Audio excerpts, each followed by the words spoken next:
Hey everybody, it's Josh and Chuck, and we're coming to see you guys. Some of you, some cities, just listen up. That's right, because, we just did Chicago and Toronto, and it went great. Yeah. And I think our topic of beep went really well. It sure did. And everyone loved hearing about beep. That's right. So if you're in Boston, you can come see us on August 29th at the Wilbur. Portland, Maine? At the State Theater on August 30th. I can't wait. It's Labor Day weekend. I'm going to stay the whole weekend. I'll be all over Maine. That's great, man. Where else? We're going to be in Orlando on October 9th, and then on October 10th, we're going to be in New Orleans, man. And then later on that month, we're doing a 3-night stand, the 23rd, 24th, and 25th at the Bell House in Brooklyn. That's right. 25th is sold out, but you can still get tickets for the 23rd and 24th, and we will see you then. Check it out at sysklive.com. Welcome to Stuff You Should Know, a production of iHeartRadio's How Stuff Works.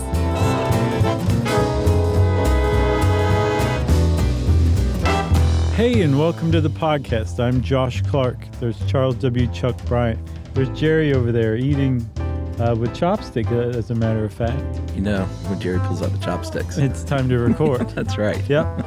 She's got Facebook open, and she's sitting there with her chopstick. So we're recording now. Jerry's been fork-free since 83.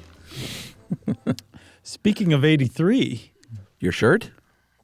I guess it's kind of 83-ish. Looks very Thomas Magnum. It does, Chuck, it does. Not just the shirt, the whole outfit. Look at the jeans, the shoes. Yeah? Yeah.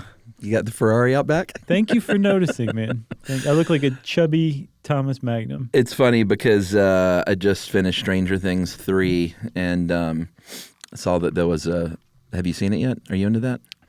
No, I liked the first season. I never really got back into it after that. No offense to anybody. Sure. The main, the sheriff guy. Yeah. Hopper wears a shirt kind of like that through most of this season. Is that right?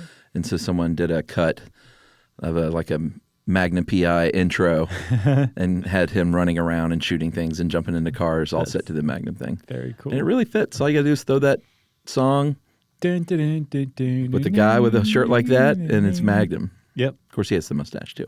Well, I'm a mustacheless, chubby Magnum. You should wear a mustache. That'd look interesting. I don't know. I do solve a lot of mysteries, though. Nothing can change a look like mustaches. Oh, dude. Especially instantaneously. Right, especially a fake mustache, because you just put it on and bam, you're done. That's right.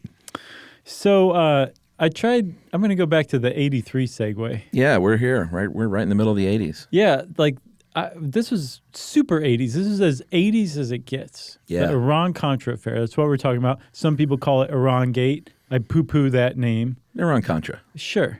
I remember this going on at the time. Me too. I remember watching Oliver North testify. Me too. And my sister was like, oh, he's so dreamy. Look at how much poise he has. Oh, he got his dress greens on. Right, exactly. All those medals. Had his Boy Scout 3 fingers up, swearing. I really think he did do that. But even as an adult, everything I knew about Iran-Contra, was wrong. Until researching this, it was just the glossiest version. Well, I mean, I was 10 and 11, so you were 7 and 8. Sure. But I mean, still over time as you age, you're like, oh, that's what was going on, or, oh, I understand that. Even as an adult, my conception of it was not very thorough at all. And as I dug into it, I'm like, this is one of the shadiest things America's ever done. Yeah. Ever. Yeah, and it was really great to do this, and now I know it. Now I have a full understanding of what happened, and if it ever comes up at a party, right? And people are like, "Oh, what was that all about anyway?" I'm gonna be like, "Well, please sit down for an hour," and I'll just pull up my smartphone and play our episode. Right.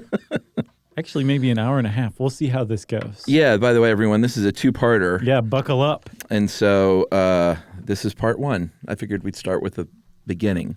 I think that's a really good idea. That reminds me of my friend in college watched the movie. Which one was it? Weekend at Bernie's. Shortcuts. Weekend at Bernie's. It was a movie that was on 2 video cassettes. What? It was so long, they had to split them up. Was it Magnolia? A Bridge Too Far. I can't remember. My friend in college, very, very famously among our friends, watched the second tape first and then watched the first tape second and didn't really put it together. She was just like, I thought it was a little confusing. Really? Oh, so it was accidental. Oh, yeah. Oh, okay. And then she was like, and then she showed up in the second part, and I was like, she's already dead. She was kind of country. This is kind of funny. This movie's one of them anachronisms. Yeah. Well, this is not an anachronism because we're going to be normal, smart, sane people and start at the beginning. That's right. And there's really no better place to start than the election of Ronald Reagan in 1980. Ronald Reagan, if you weren't familiar with him already, when he was president, he had already been governor of California. But even before that, he had a pretty extensive career in Hollywood. Yeah. And while he was a pretty big star in Hollywood, at least B-plus list, if not A-list actor. Yeah, I mean, he was a medium-sized star. Sure, but definitely way more famous as president than he ever was as a movie star. Sure. He learned to detest communism. Yeah. And at the time, communism was a really big thing in Hollywood. Like, it was very fashionable, especially among the intellectuals of Hollywood. Yeah. And he learned to hate it. So much so that by the time he got to be president, he had this idea that it was impossible for capitalist democracy and communism to coexist, even peacefully on Earth. You couldn't have both. You had to have one or the other. And by God, Ronald Reagan was going to see to it that the one that we had was a capitalist democracy. Yeah, he wanted to stamp out communism wherever it reared its head. And it was rearing its head close to home, which we'll see here in a second, but all over the world. Oh, yeah, for sure. It was called the Reagan. Bits and pieces of it were. Right. And he came up with the Reagan Doctrine. And the Reagan Doctrine was we will aid any opposition to communism wherever it sprouts. Like if you're fighting against a communist revolution, we'll support your country. If you're a rebel fighting against a leftist communist government, we'll help you overthrow them. That's the Reagan Doctrine. Yeah, via money, via arms, via training, via covert operations that we carried out ourselves. Yeah. There were all kinds of ways that we could and did help stem the flow of communism. Yeah. So there was, as you were saying, there was a place pretty close to home where communism had sprouted up, and that was Nicaragua, down in Central America. And in Central America in the 30s, the Sandinista government had taken power and had held on to power well into the 70s and by this time the early 80s. And it drove Ronald Reagan nuts that there was a communist power right there that was being supported by the Soviet Union through Cuba, ostensibly. I've never gotten the impression that this was ever conclusively proven. They definitely got support from Cuba, but whether it was the Soviet Union who was really calling the shots in Nicaragua or not, I don't know. Yeah, and I think, to go even further back and draw the lines a little even more clearer, the Sandinistas were named for Augusto Sandino, who led the nationalist rebellion against what? The U.S. occupation of Central America. Oh, that's where it started, huh? That's where it all started. And from the U.S. occupied, this is all part of the Banana Wars. Right. So we occupied Nicaragua from 1912 to 1933 for a lot of reasons, but one was like, hey, no one's going to build a canal here unless it's us. Right. That was sort of one of the main reasons. And that all ceased in 1933 with Roosevelt's Good Neighbor policy, which is basically like, we're going to pull out of Nicaragua. Oh, really? Yeah. Okay. So... But we had our fingers all over Central America for many, many, many years. And that's why when people forget or choose not to remember when people flee horrible situations in Central America to come to the United States now, like kind of where all these horrible situations started years and years ago because of things that we did. Right. Well, when Reagan became president, intervening in Nicaragua, I'm going to have a hard time if I can't say Nicaragua.